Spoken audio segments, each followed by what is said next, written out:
In this tutorial, I am going to show you how you can create 3D text effect in Canva. First, open Canva. Now change the background color. Go to the text. Add heading. Change the font.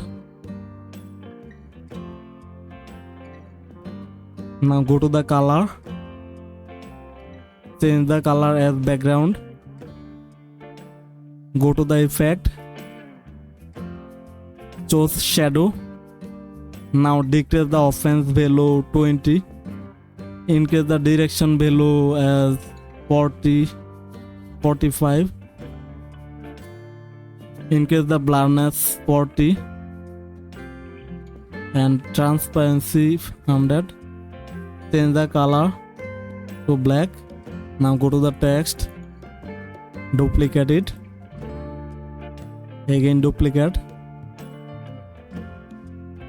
Go to the effect.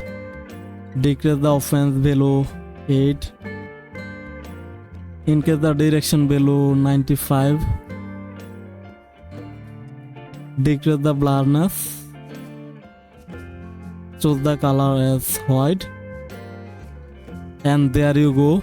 This is how you can create 3D text effect in Canva. Hope that this video help you out. If this video help you, hit the like button and subscribe this channel. Thanks for watching.